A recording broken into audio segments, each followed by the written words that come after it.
Art of teaching या चॅनलवरती आपल्या सर्वांचं स्वागत आहे. विद्यार्थी मित्रांनो, मुख्यमंत्री युवा कार्य प्रशिक्षण योजना म्हणजेच लाडका भाऊ योजना या संदर्भाने आजचं जे अपडेट आहे ते अपडेट आपल्या समोर सांगतो आहे. विद्यार्थी मित्रांनो अपडेट काय तर अपडेट आहे जे तुकाराम बाबा आहेत, तुकाराम बाबामुळेच आपल्याला 5 महिन्याचा जे कार्यकाल आहे ते वाढलेला आहे. आपल्याला माहिती आहे, आंदोलनात जरी पेट घेतला होता तरी पण तुकाराम बाबा यांनी आपली संयमाची भूमिका घेत आणि दिशा जी होती ती उत्तम दिशा पकडत त्यांनी त्या म्हणजे इथपर्यंत ते पोहोचलेले आहे, जेणेकरून आपल्या सर्व विद्यार्थ्यांना शासनाने जो निर्णय काढला, GR काढला आणि ज्या माध्यमातूनच आपण आज रुजू झालेलो आहोत.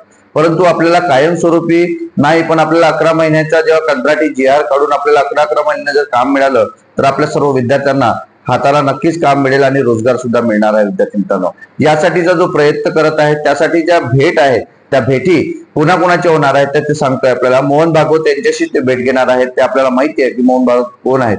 आणि दुसरी गोष्ट म्हणजे विद्यार्थी मित्रांनो, पुन्हा एक मंत्री आहेत ज्यांच्याशी ते खास भेट घेणार आहेत, ज्या माध्यमातून या दोन्ही जणांच्या भेटीतून आपल्याला नक्कीच काहीतरी सकारात्मक बाजू आणि आनंदाची जी बातमी आहे ती येण्याची शक्यता आहे. विद्यार्थी मित्रांनो, कारण जेव्हापर्यंत यांचा प्रश्न मार्गी लागणार नाही तेव्हापर्यंत मी यांची साथ सोडणार नाही असं सुद्धा भरत गोगावले यांनी सांगितलेलं आहे. विद्यार्थी मित्रांनो, कारण त्यांच्याच मुळे आपण आतापर्यंत या 5 महिन्याचा जे वाढ झालेली आहे त्यामुळे आपण चुपचाप बसलेलो आहोत. आपल्या सर्व विद्यार्थ्यांना माहिती आहे, कारण जेव्हा चाकणकर साहेब जेव्हा त्या आझाद मैदानावर बसले होते त्यावेळेला 24-25 दिवस त्या ठिकाणी जेव्हा आंदोलन केलं तेव्हा विद्यार्थ्यांची संख्या कमी जास्त होत होती. त्याच्या मागची कारण काय तर 38 ते 40 हजार विद्यार्थी त्या ठिकाणी रिजॉईनिंग झाले होते, पुन्हा नियुक्ती झाले होते, म्हणजे त्यांना पुन्हा त्या ठिकाणी जॉईनिंग मिळाली होती आणि ते विद्यार्थी त्या ठिकाणी निघून गेलेले होते.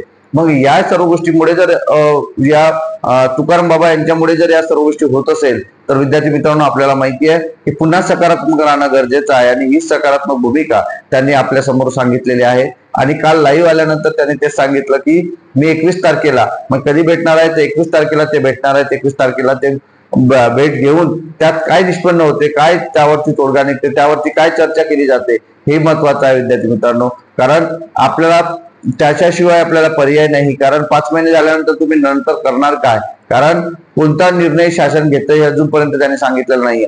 हा तात्पुरता निर्णय असणार आहे जे 5 महिने आपल्या विद्यार्थ्यांसाठी वाढवलेला आहे.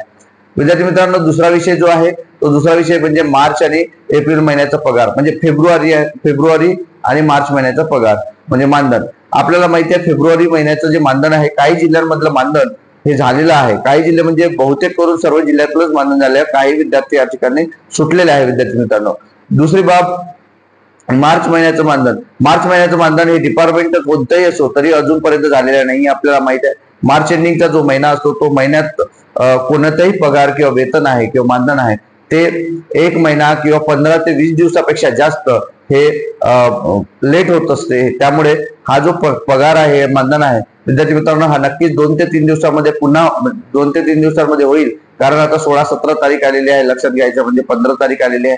मग यानंतर 2 ते 4 दिवसांमध्ये म्हणजे 20-21 तारखेपर्यंत हा आपला मानधन होणार आहे. फेब्रुवारीचा महिना ज्या जिल्ह्यातील विद्यार्थ्यांचा थकीत आहे, ज्या जिल्ह्यातील विद्यार्थ्यांचा अजूनपर्यंत झालेलं नाही तर त्यांनी आपल्या आस्थापनाशी भेट द्यायची आहे. आस्थापनातील जो व्यक्ती कर्मचारी आपला कार्यभार सांभाळत आहे अशा व्यक्तीकडे आपण संपर्क केल्यास किंवा भेट दिल्यास ते त्याचा नेमकं कारण काय असणार आहे ते नक्की सांगणार आहेत. विद्यार्थी मित्रांनो, कारण याला कोणतीही तुमची प्रेझेंटी केल्यानंतर मानधन निघायचं जर वेळ आलं तर त्याला 15 दिवसची प्रोसेस लागत असते, हे सुद्धा लक्षात घ्यायचं विद्यार्थी मित्रांनो. पण फेब्रुवारीचं तुमचं मानधन नाहीये म्हणजे काहीतरी अडचण आहे, डिपार्टमेंटने ते तुमची प्रेझेंटी पाठवलेली नसेल किंवा काही अडचणी आल्या असेल म्हणून ते तुमचं फेब्रुवारीचं मानधन अजूनपर्यंत आलेलं नाही. परंतु तुमचं मानधन नक्की मिळेल, लेट का होईना परंतु आपलं मानधन मिळेल एवढी शाश्वती मी आपल्या वतीने देतो आहे. विद्यार्थी मित्रांनो, कारण शासनाचा कोणताही 1ही रुपया तुमच्याकडनं फसणार नाही. कारण महत्वाचा विषय असा आहे की ही मुख्यमंत्री लाडका भाऊ योजना ही जी योजना आहे ही मुख्यमंत्र्याच्या फंडातून मुख्यमंत्र्याच्या याच्यातनं सुरू झालेली आहे. त्यामुळं हा सर्व प्रत्येकाचा पगार किंवा मानधन हे त्यांची जबाबदारी असणार आहे. त्यांना माहिती आहे, नाही अन्यथा तर आपले विद्यार्थी पुन्हा पेट घेऊन उठतील असं त्यांना माहिती आहे.